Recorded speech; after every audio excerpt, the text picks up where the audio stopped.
Super power అమెరికాకు Iran గట్టి దెబ్బ కొట్టింది.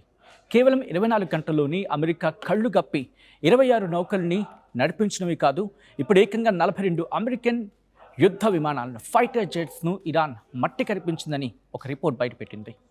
అత్యంత ఖరీదైన కాస్ట్లీయెస్ట్ F-35 జెట్ల నుంచి అడ్వాన్స్డ్ MQ-9 రీపర్ డ్రోన్స్ వరకు ఇరాన్ గడ్డపై అమెరికాకు భారీ నష్టం వాటిల్లింది. ఆపరేషన్ ఎపిక్ ఫ్యూరీతో అమెరికా ఎందుకు బిలియన్ల కొద్ది డాలర్స్ను కోల్పోయింది? దీనికి కారణం ఏంటో తెలుసుకోవాల్సిందంటే let's watch the story without skipping. ఆఖరి వరకు స్కిప్ చేయకుండా వీడియోని చూడండి. హలో, నమస్తే, వెల్కమ్ టు వాట్ టీవీ. నేను సచిన్. అది 2026 ఫిబ్రవరి 28. ఆపరేషన్ ఎపిక్ ఫ్యూరీతో అమెరికా, ఇజ్రాయెల్ కలిసి ఇరాన్పై సైనిక దాడులు చేశాయి. ఇరాన్ అణు కేంద్రాలను టార్గెట్ చేసుకుని దాడులు ప్రారంభించాయి. ఈ దాడుల్లో Iran supreme leader Ayatollah Ali ఖమేనీతో పాటు ఇంకొంతమంది రాజకీయ నాయకులు కూడా మృతి చెందారు. అయితే నాయకత్వం కోల్పోయిన ఇరాన్ లొంగిపోతుంది అని అమెరికా భావించింది. కానీ సీన్ రివర్స్ అయింది. ఇరాన్ దళాలు తమ యుద్ధ వ్యూహాలతో అమెరికా, ఇజ్రాయెల్పై విరుచుకుపడ్డాయి. అయితే ఈ వార్ టైంలో జరిగిన నష్టాలను అమెరికా రక్షణ శాఖ గోప్యంగా ఉంచింది. కానీ అమెరికా కాంగ్రెషనల్ రీసెర్చ్ సర్వీస్ తాజాగా సమర్పించిన ఒక నివేదికలో షాకింగ్ నిజాలు వెలుగులోకి వచ్చాయి. అమెరికా సెంట్రల్ కమాండ్, సెంట్కామ్ అంటూ ఉంటారు దీన్ని సాధారణంగా, తో పాటు రక్షణ శాఖ ప్రకటనను పరిశీలించిన CRS కనీసం 42 అమెరికా సైనిక విమానాలు ఇరాన్ దాడుల్లో ధ్వంసమయ్యాయని చెప్పుకొచ్చింది. ఈ సంఖ్య ఫ్యూచర్లో ఇంకా పెరిగే అవకాశం ఉందని వెల్లడించింది. యుద్ధంలో అమెరికా కోల్పోయిన ఫైటర్ జెట్స్ సాధారణమైనవి కావు. ప్రపంచంలోని అత్యాధునికమైనవి, అంటే లేటెస్ట్ అడ్వాన్స్డ్, వాటితో పాటు రేడార్స్కి చిక్కని ఫైటర్ జెట్స్ ఇవి. అమెరికా 5వ తరం F-35V లైట్నింగ్ 2 స్టెల్త్ ఫైటర్ జెట్స్ను ఇరాన్ కూల్చేసింది. అమెరికా ప్రధాన దాడి విమానాలైన 4 F-15E స్ట్రైక్ ఈగల్స్ను కూడా అక్కడి వాయు రక్షణ వ్యవస్థ, ఎయిర్ డిఫెన్స్ సిస్టమ్ సమర్థవంతంగా అడ్డుకుంది. వీటితో పాటు ఒక్కొక్కటి 100 కోట్ల విలువ చేసి 24 MQ-9 రీపర్ డ్రోన్స్ ఇరాన్ నిఘాలో ఉండగానే నేలమట్టమయ్యాయి. గాల్లోని ఫైటర్ జెట్స్ని ఇంధనం నింపే ఆకాశ ఇంధన కేంద్రాలుగా పిలిచే, అంటే గాల్లో ఒక విమానం ఉండగానే దానికి ఫ్యూయల్ సప్లై చేయగలిగే కెపాసిటీ ఉన్న ఈ ఫైటర్ జెట్స్ ఉంటాయి. సో అలా పిలుస్తుంటారు వాటిని. అటువంటివి 7 KC-135, వీటిని KC-135 అంటూ ఉంటారు. ఇలాంటివి ఈ KC-135 మొత్తం 7 స్ట్రాటో ట్యాంకర్స్ని ఇరాన్ ధ్వంసం చేసింది.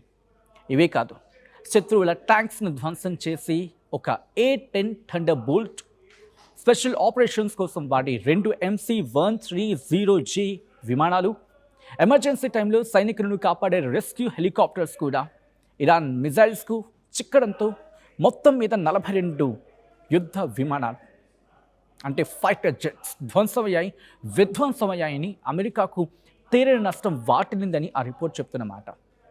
అమెరికా చేపట్టిన ఈ ఆపరేషన్ వల్ల కేవలం ప్రాణ నష్టం మాత్రమే కాదు, భారీగా ఆర్థిక నష్టం కూడా ఏర్పడింది.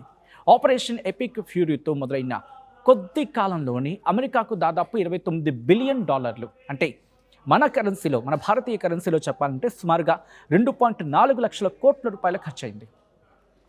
ఈ ఆర్థిక భారాన్ని తట్టుకోవడానికి ట్రంప్ ప్రభుత్వం 2027 నాటికి తమ రక్షణ బడ్జెట్ను ఏకంగా $1.5 ట్రిలియన్ పెంచాలని ప్లాన్ చేస్తూ ఉంది.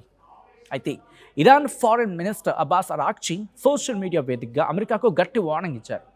గత 2 నెలల పోరాటంలో అమెరికా సైన్యం బలహీనతలను తాము పూర్తిగా కనిపెట్టామన్నారు. ప్రపంచం గొప్పగా చెప్పుకునే F-35 విమానాన్ని కూల్చేసిన ఘనత తమ సైనికులకి దక్కుతుంది అంటూ అబ్బాస్ అరాక్చి చెప్పుకొచ్చారు. ఒకవేళ ట్రంప్ మళ్ళీ యుద్ధానికి దిగితే ఈసారి ఇంతకు మించి ఉంటుంది, ఇంతకు మించిన షాకింగ్ అటాక్స్ని ఎదుర్కోవాల్సి వస్తుందంటూ హెచ్చరించారు ఆయన. ఇరాన్ దగ్గర అమెరికా రాడార్లను, కమ్యూనికేషన్ సిస్టమ్స్ని మొద్దుబార్చే అడ్వాన్స్డ్ క్వాంటమ్ వార్ఫేర్ టెక్నాలజీ ఉంది అనే అనుమానాలు ఇప్పుడు ప్రపంచ దేశాలకు ఒక బిగ్గెస్ట్ క్వశ్చన్గా మారిపోయాయి. ఈ యుద్ధం కేవలం అమెరికా, ఇరాన్ దేశాలకే పరిమితం కాలేదు. దీని సెగ కామన్ మ్యాన్ పాకెట్కి తగిలింది. ముఖ్యంగా సముద్ర మార్గంలో చమురు రవాణా నిలిచిపోవడంతో భారత్ లాంటి దేశాలపై తీవ్ర ప్రభావం పడనుంది. ఒకవేళ పరిస్థితి ఇలాగే కంటిన్యూ అయితే భారత్లో పెట్రోల్ ధర లీటర్కు $250 దాటే ప్రమాదం ఉంది అని ఆర్థిక నిపుణులు హెచ్చరిస్తున్నారు. అంటే అర్థం చేసుకోవచ్చు. సో ఈ నేపథ్యంలో మీరేమనుకుంటున్నారు? ఇటువంటి ఈ ఘటనలు మళ్ళీ పునరావృతం కాకుండా అంటే అమెరికా మళ్ళీ దారిలోకి దిక్కునుండి అంటే ఏం జరిగే అవకాశం, ఏం జరిగితే బాగుంటుంది? అది 2026 ఫిబ్రవరి 28 ఆపరేషన్ ఎపిక్ ఫ్యూరీతో అమెరికా, ఇజ్రాయెల్ కలిసి ఇరాన్పై సైనిక దాడులు చేశాయి. ఇరాన్ అణు కేంద్రాలను టార్గెట్ చేసుకొని దాడులు ప్రారంభించాయి. ఈ దాడుల్లో Iran supreme leader Ayatollah Ali ఖమేనీతో పాటు ఇంకొంతమంది రాజకీయ నాయకులు కూడా మృతి చెందారు. అయితే నాయకత్వం కోల్పోయిన ఇరాన్ లొంగిపోతుంది అని అమెరికా భావించింది.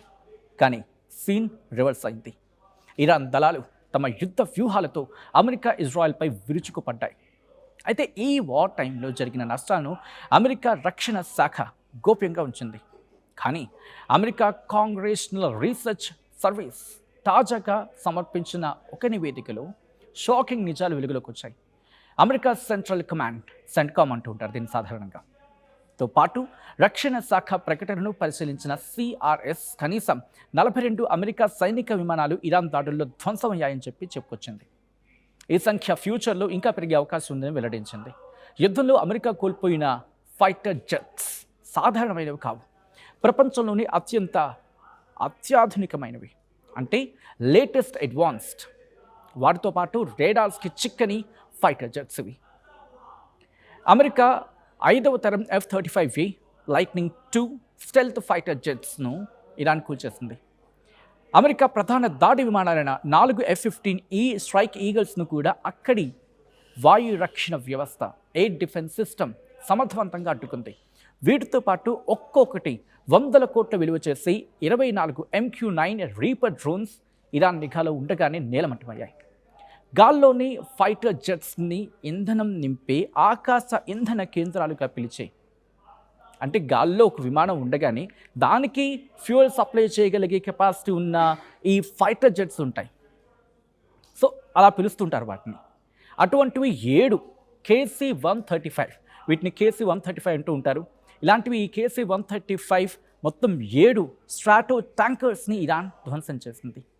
ఇవే కాదు, శత్రువుల ట్యాంక్స్ను ధ్వంసం చేసి ఒక A-10 thunder bolt special operations కోసం వాడి 2 MC-130J విమానాలు, ఎమర్జెన్సీ టైంలో సైనికులను కాపాడే రెస్క్యూ హెలికాప్టర్స్ కూడా ఇరాన్ మిజైల్స్కు చిక్కడంతో మొత్తం మీద 42 యుద్ధ విమానాలు, అంటే ఫైటర్ జెట్స్ విధ్వంసమయ్యాయని అమెరికాకు తీరని నష్టం వాటిల్లిందని ఆ రిపోర్ట్ చెప్తున్నమాట.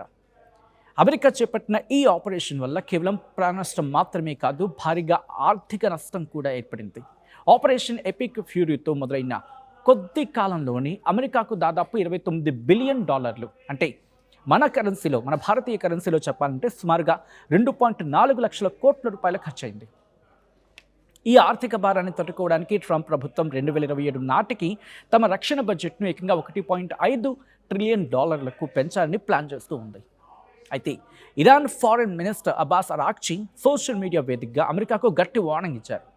గత 2 నెలల పోరాటంలో అమెరికా సైన్యం బలహీనతలను తాము పూర్తిగా కనిపెట్టామన్నారు.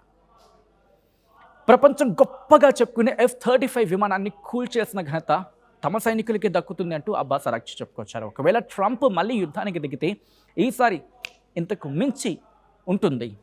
ఇంతకు మించిన షాకింగ్ అటాక్స్ని ఎదుర్కోవాల్సి వస్తుందంటూ హెచ్చరించారు ఆయన.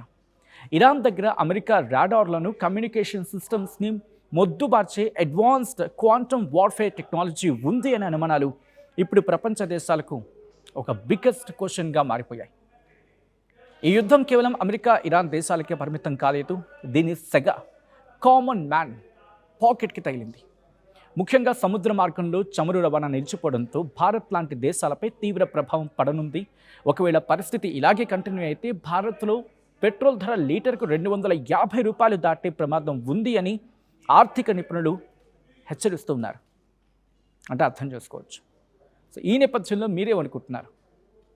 ఇటువంటి ఘటనలు మళ్ళీ పునరావృతం కాకుండా అంటే అమెరికా మళ్ళీ దారిలోకి దిక్కునుండి అంటే ఏం జరిగే అవకాశం, ఏం జరిగితే బాగుంటుంది? మీ అభిప్రాయం ఏంటి? కామెంట్ చేయండి.